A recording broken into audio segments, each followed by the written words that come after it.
ساروان وروره سړی مشه په خیر راغی. السلام علیکم بچا جی، ستړي مشه خو تاسو ته وایم چې زموږ زیله راغلی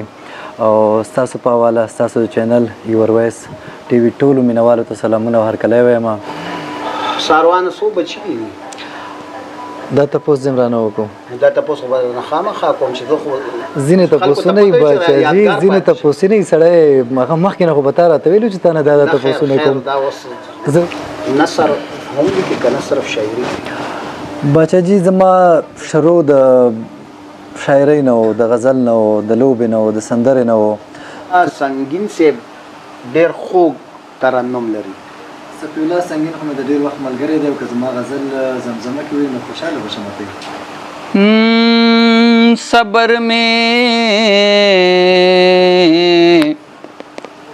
صبر में अंजाम تا रसीदले दे دا مرغ نور دام تر رسیدلے دے.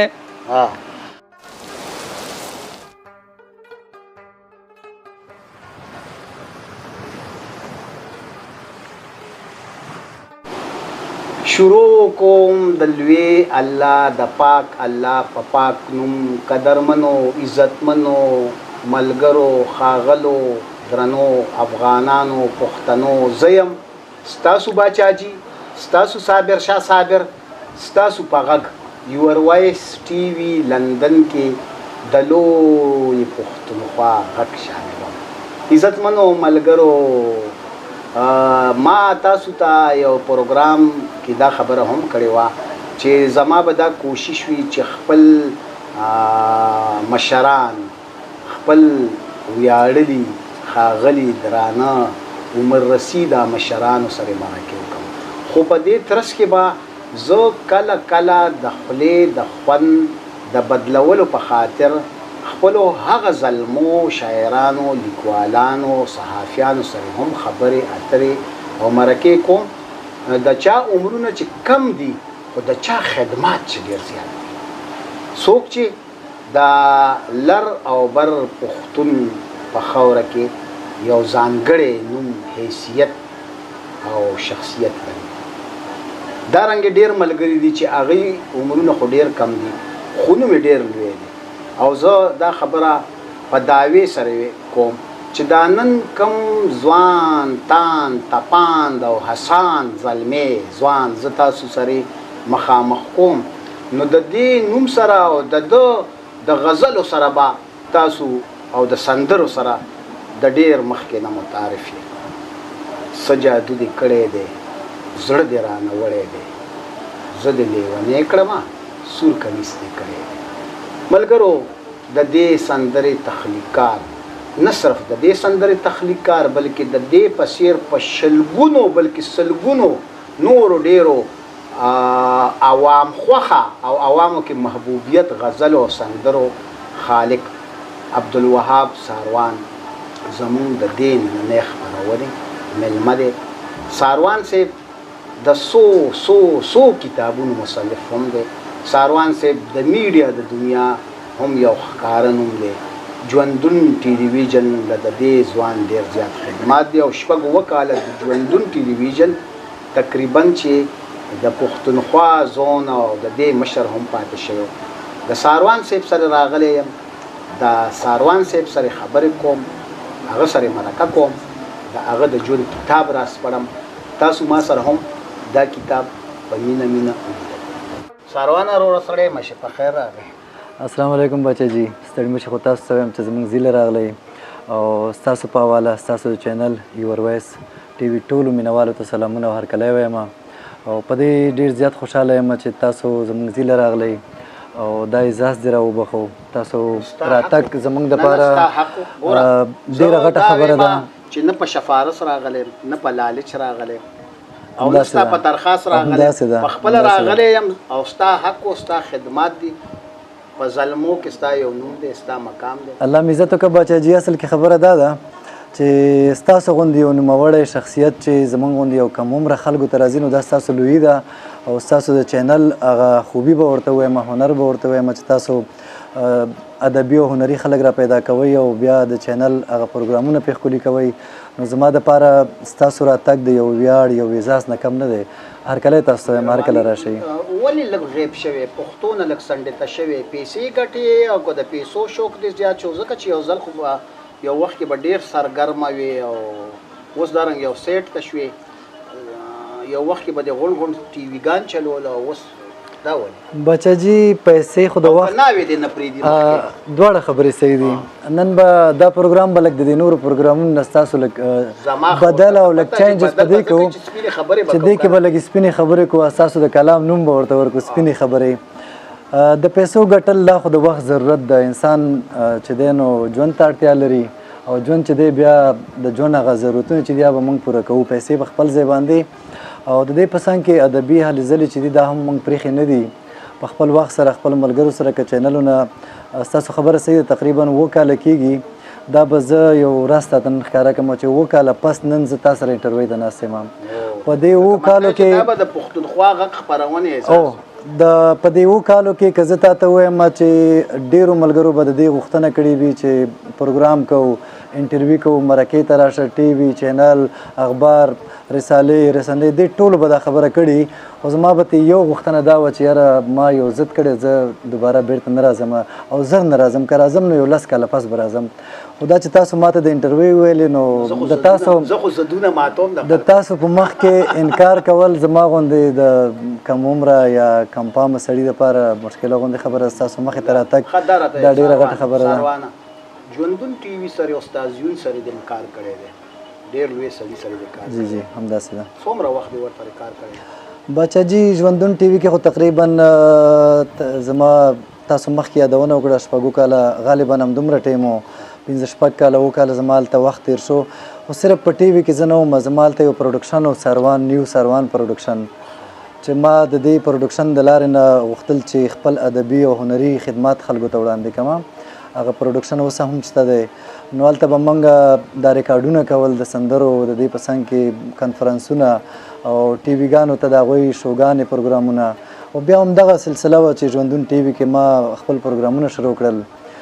ورسره مې لایف پروګرامونه کول، ستاسو غوندې انټرویوانې مې کولې. خو ستاسو انټرویوانې ادبي دي او زما هنري وې. ما به شاعران نه راغوښتل چون شاعر وم، خو شاعران مې نه راغوښتل، ما به هنرمندان راغوښتل او د هنرمندانو سره به مې انټرویوانې کولې.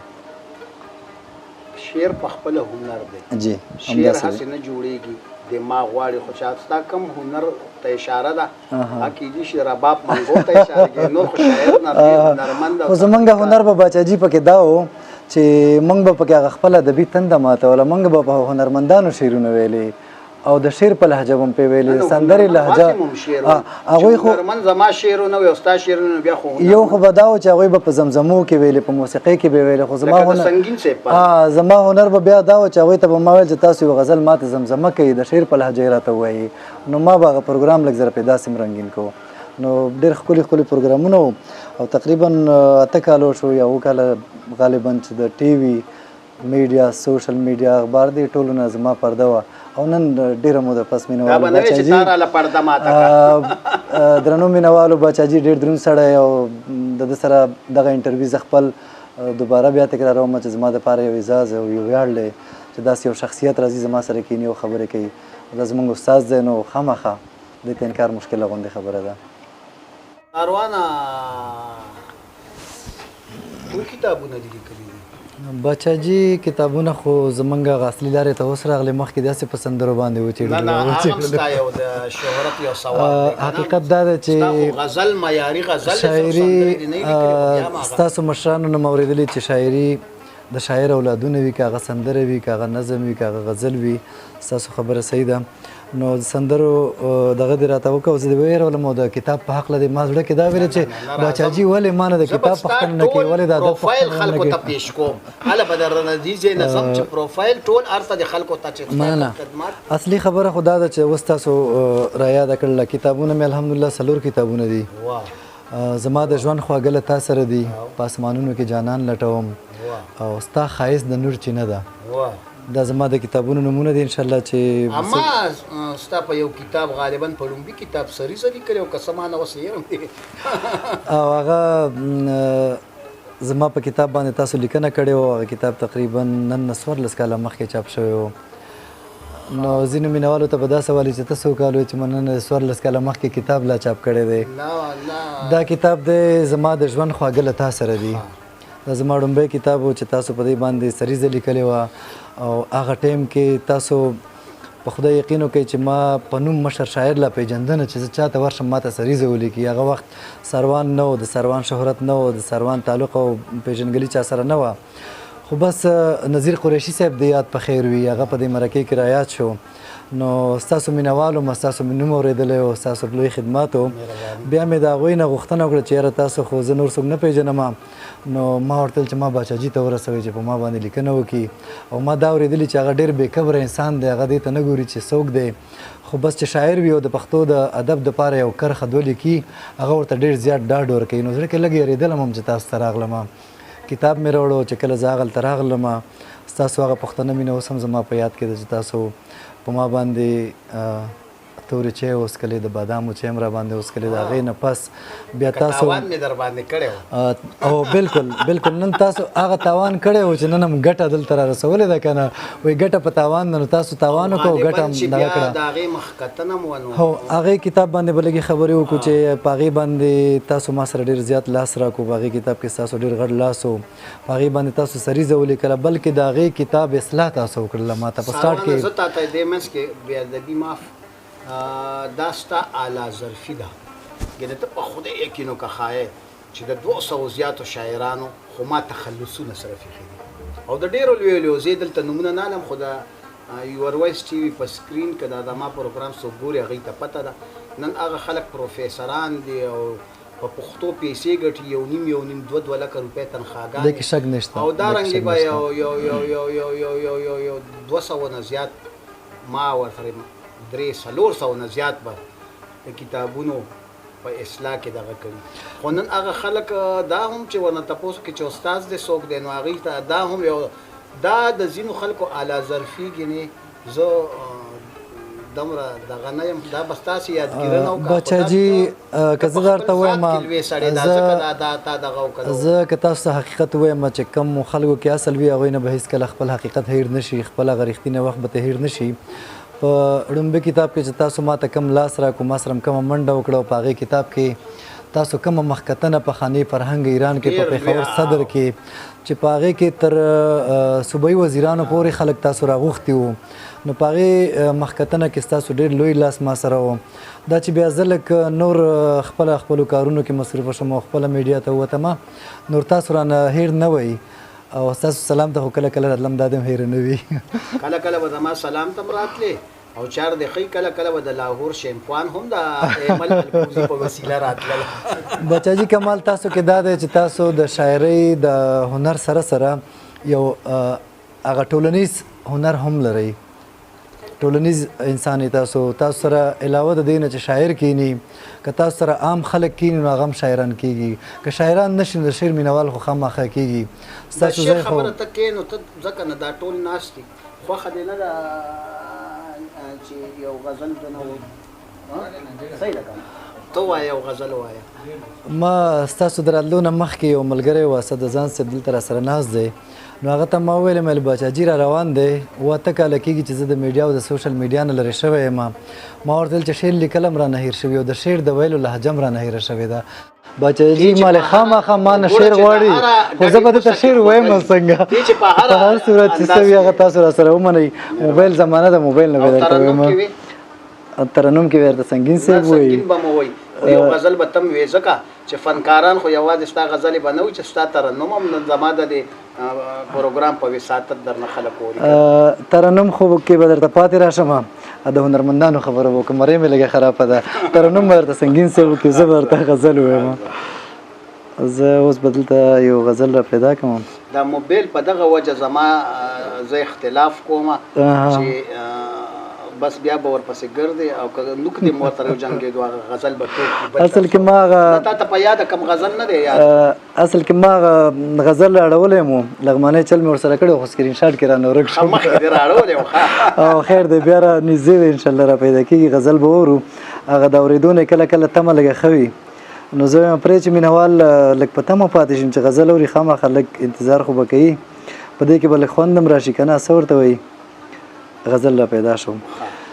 بچاجي دا یو غزل دی مشران هم ناست دی وایي چې دا ګوګل کې چې مې زړه نه حصارېږي دا ګوګل کې چې مې زړه نه حصارېږي دا ګوګل کې چې مې زړه نه حصارېږي په غلبیل کې خو اوبه نه حصارېږي مننه دا ګوګل کې چې مې زړه نه حصارېږي په غلبیل کې خو اوبه نه حصارېږي ډېره ښایسته مطلب ډېره عزتمن شئ دا روان سمندر هم حصاروی شم دا روان سمندر هم حصاروی شم خو هغه زما په خوله نه حصارېږي دا روان سمندر هم حصاروی شم خو هغه زما په خوله نه حصارېږي او د غرور باران د نور هم په شیبو کړه د غرور باران د نور هم په شیبو کړه د اوبو ساس کې په غره نه حصاریږي مننه د غرور باران د نور هم په شیبو کړه د اوبو ساس کې په غره نه حصاریږي او ته چې نه هیڅ مزه د حجرې نه وي ته چې نه هیڅ مزه د حجرې نه وي ته چې نه میلمانه نه حصاریږي واه واه واه واه واه واه واه واه عزتمن شي ته چې نه هیڅ مزه د حجرې نه وي ته چې نه هیڅ مزه د حجرې نه وي ته چې نه میلمانه نه حصاریږي او ناوې اوښ کې د سنگار په وخت قابو کړه ناوې اوښ کې د سنگار په وخت قابو کړه بیا د سترګو کې رانجه نه حصاریږي او د خپل بخ ډیوه مې لاس کې د ساروانه د خپل بخ ډیوه مې لاس کې د ساروانه ځکه ژوند کې مې تیاره نه حصاریږي ډېره ساروانه څو بچي دي دا تپوس زم رانه وکړو دا تپوس خو خامخا کوم چې زه خو ځینې تپوسونه یې باچاجي ځینې تپوسونه یې سړی مخکې نه خو به تا راته ویلو چې تا نه دا تپوسونه کوم ضروري ده نو ګپ مې لګاو خپله لا بچې خو بیا هم لکه ته وایم چې ګوره خانداني منصوبه بندۍ اسې ګپ مې ولګاو باچاجي دوستانو باچاجي صاحب سره زما ډېر د پخوانه دی خو ډېر مشر سړی دی خو زموږ ورسره د یو کشر په صفت باندې خپل ګپ شپ شته دی الحمدلله واده مې کړی دی باچاجي تقریبا 20 کاله زما د واده کېږي او الحمدلله زما شپږ بچي دي او مشر زوی چې مې دی کامران کمال نومېږي موږ سره ناست دی مخکې بیا تاسو هم ګورئ او ماشاءالله 15 مې زامن دي یو مې لور ده کامران کمال دی یاسر جمال دی عامر دی او محمد اتل دی او مشال خان دی خاطره او ناوې ته خپله خوښ کړې او که ستا خوښه شوې وه ځکه چې ته دا خو سوال نه پیدا کېږي زه یې خوښ کړی یم خلک مطلب چې تا نه وه خوښه کړې نه زما هم خوښه وه د ترور لور مې ده او واده په خوښه شوی دی او ډېر خوشحال ژوند مې دی او که د کور د خلکو بچاجي یو ډېر ښه پښتنه زه وایم چې په پښتنه ټولنه کې بختور هغه خلک دي چې مشران ورته انتخاب کوي د کور دپاره د مور پلار په خوښه مې کړی دی واده او ډېر زیات خوشحاله یم د خپل ژوند نه د خپل تقدیر او نصیب نه نو الحمدلله ډېر ښه ژوند راته خدای راکړی دی ډېره ښه کور ودان راته خدای راکړې ده او د ترور لور مې ده د ترور لور خو دې دا ما ته پته ده لکه واده نه مخکې اشارې مشارې غزلې مزلې دا وې که نه هغه ټیم چې ما واده وکړو باچاجي زه شاعر نه وم نو بس زه باعث یو مینوال د هنر ما به هغې ټیم کې زیاتره غزلې اورېدلې سندرې به مې اورېدلې هغه جوهر را کې و خو پټ و لږ نو بیا وروسته دغه کېدو نو مال د خدای ورونه پنځه یو خو پلار مې دوه ودونه کړي دا پښتنه به م رانه کوي نو د هغوی نه م به چې شته دي دا خو پټ چېرته واده نه کړی د هنرمندانو جینکو مینکو لکه ستا دا فیلډ هم دی که ورندار به شراب ما وانړی ته خو نن سپینو که نه دا یو لوی حقیقت دی چې د میډیا د سوشل میډیا سره او بیا زمونږ او تاسو د دې فن او هنر سره چې کوم تړلي خلک دي د هغوی په فن کې ډېر زیات داسې خلک راځي چې کیدی شي تاسو زما نه مشران هستئ دوه درې افرې به تاسو ته هم د دې ودونه شوي وي ممکن تاسو واده نه دی کړی زه خوشحال نه یم خوښ کړی نو ځکه چې دا خلک خوښوي نو مونږ کې د خوښۍ اوس حاجي صاحب هم ستاسو مشر ورور دی دلته ناست دی نو زما سره خو د ګپ شته دی راته د ویلي مو نو اوس به دا خبرې سره خپلو کې سپین وکړو تاسو ته ما پر شوی زما په خیال واده نه دی کړی نو همدغه شان کیدای شي ما نه ما پر څو ځله وشو د دویم واده د دریم واده بلکې د څلورم واده که مې ودونه کړي نو اوس به درجن برابر و خو نه بس په دې یوې به ګزاره کوو ژوند دی داسې به روان ساتو د افغانستان کومې علاقې سره افغانستان خو لوی افغانستان دی زموږ ستاسو بیا زه تعلق چې لرم د لغمان ولایت سره تعلق لرم خو د یون صاحب علاقې او د یون صاحب د ډېر لوی نوم سره تعلق لرم د لغمان او ورسره سره زموږ د روسانو په وخت کې چې کله هجرت وشو نو بیا خپل دویم کور خیبر پښتونخوا ته راغلو پاکستان کې ژوند کوو چې زما پیدایش هم دلته شوی دی او ما تعلیم هم دلته کړی دی پښتو ادبیات او ورسره دولسم او جرنالیزم بس ټک پک مات ګوټ هر څه هم دلته مخې ته ویړم راته ووایه د لغمان د شخصیاتو په هکله یو څو نومونه د یون صاحب نه بغیر کم هنرمندان او شاعران هلته خو ډېر مشهور شاعران وو خو چون د وخت د تېرېدو سره هغه ټایم چې موږ کله واړه نه پوهېدلو چې دلته څوک دي خو بیا د تاریخ د لوستلو نه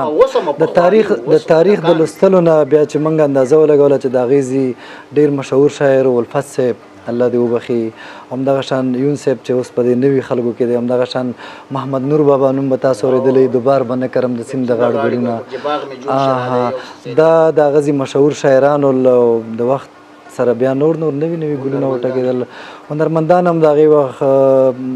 ګل محمد استاد چې خلکو به ورته ګلکۍ استاد ویلې ملا استاد چې دی په خپله په ذات کې یو عالم و یو ملا و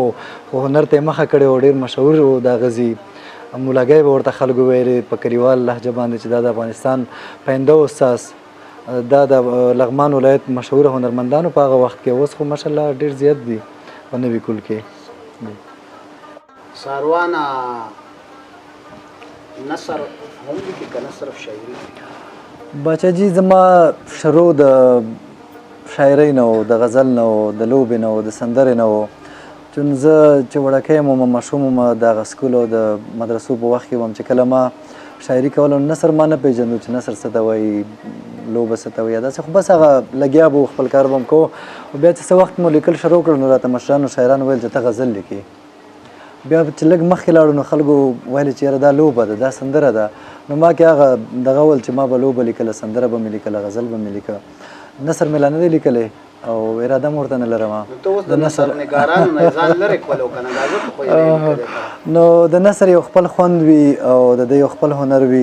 چون ما که درته یو حقیقت به دا ووایم نه بس زه خو په دې اوس یم عقیده چې ساروان یو ښه شاعر دی او د عوامو یو محبوب شاعر دی نو زه وایم چې بس ته خو دې لارې له پیدا کړې نو دې لار کې ښایي په دوو بیړو چې سړی بیا خپې کېږدي که نه ښه ته کومو هنرمندانو یې تر اوسه غزلې ویلې یاسې چې نومونه خو ما ته پته چې کېدای شي چې کتاب شي خو بیا هم یو څو مشهور سرونه ووایه د کومو سندرو بچه جي عمر په لحاظ کې درته ووایم زما به سندرې ډېرې زیاتې ویلې شوي په پاکستان یا خیبر پښتونخوا کې د رحیم شاه نه راواخله تر لاندې خلک چې څومره هنرمندان دي که ګلپاڼه شوه که نازیه شوه که شهسوار شو که داسې نور لاندې هنرمندان دي دې ټولو زما شاعري ویلې ده بلکې دا چې پاکستان فلم انډسټرۍ ته تقریبا ما د 10 نه زیات فلمونو دپاره شاعري کړې ده پاکستان فلم انډسټري ته ما د 10 نه زیاتو فلمونو ته شاعري کړې ده حتی تر دې پورې چې ټایټل دا کم لټک او پټک او بس د کما ما کو کنه معیاري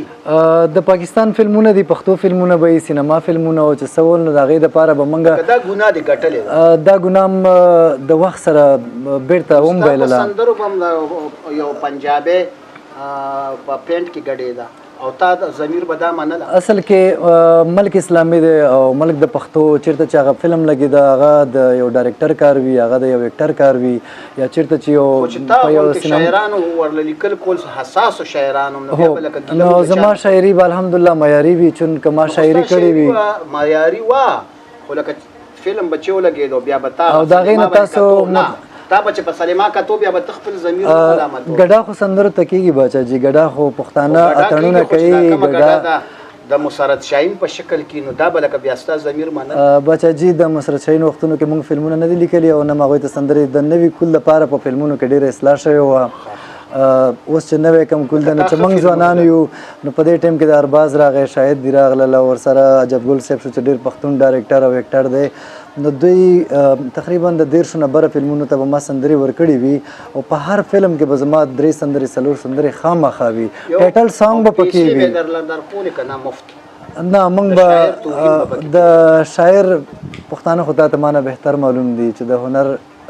د هنرمند د هنر نه خوند اخلي هنرمند ته په هغه نظر نه ګوري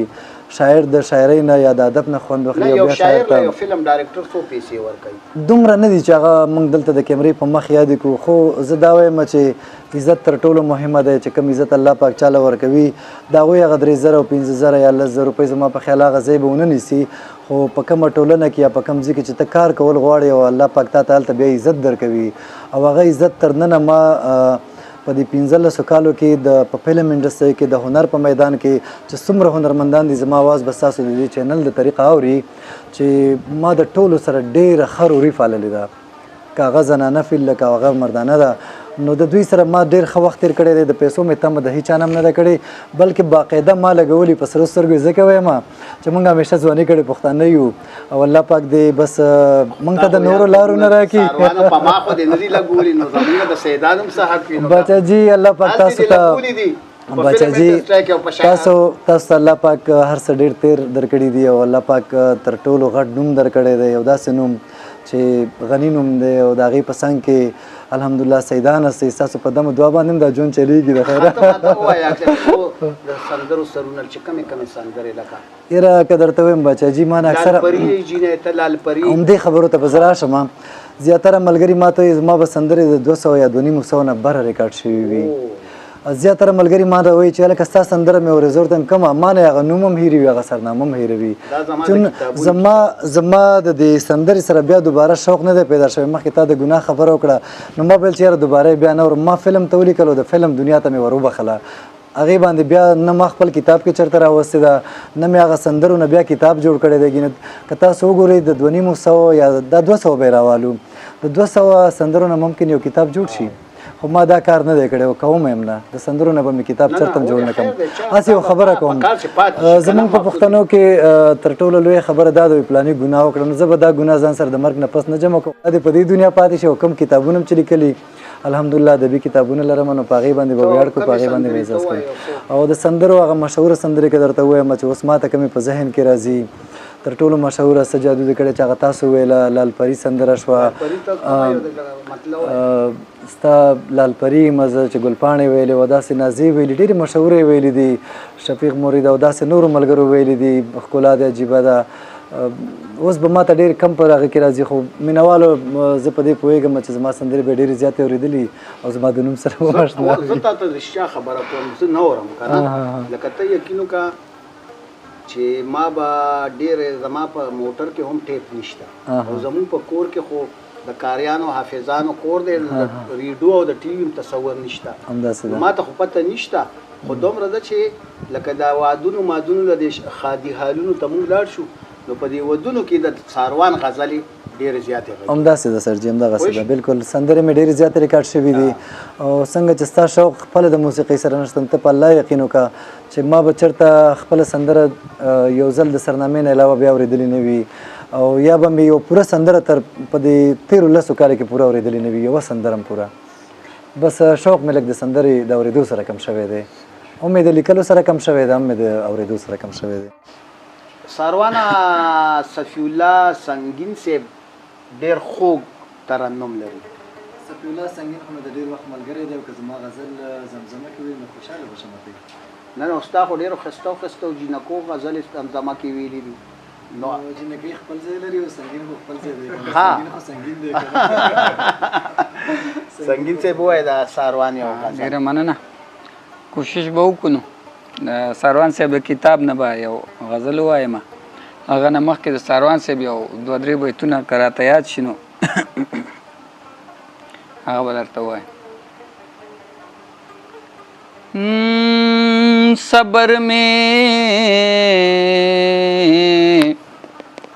صبر में अंजाम تا رسیدلې ده دا مرغ نور دام تر رسیدلې ده نستاد بلتانا په هغه یو گزار درد میں ہر اندام ترسیدلې ده نو بیا مې لرمانا کیسه جوړه شوه بیا مې لرمانا کیسه جوړه شوه لاړه لجانانا کیسه جوړه شوه بیا مې لرمانا کیسه جوړه شوه لاړه لجانانا کیسه جوړه شوه ما ویل چې یو څو ورځې سختي به وي ما ویل چې یو څو ورځې سختي به وي نو دا خو له هجرانه دا خو له هجرانه کیسه جوړه شوه لاړه لجانانا کیسه جوړه شوه ولې دا په ما او یار شاعر اشنا ولې دا په ما او یار شاعر اشنا دومره بینوانا کیسه جوړه شوه دومره بینوانا کیسه جوړه شوه لاړه لجانانا کیسه جوړه شوه ولې دا په ما او یار شاعر اشنا ولې دا په ما او یار شاعر اشنا نو دومره بینوانا کیسه جوړه شوه لاړه لجانانا کیسه جوړه شوه تلې که د ژوند د خوشحالۍ کیسې تلې که د ژوند د خوشحالۍ کیسې نو ماته له خفګانه کیسه جوړه شوه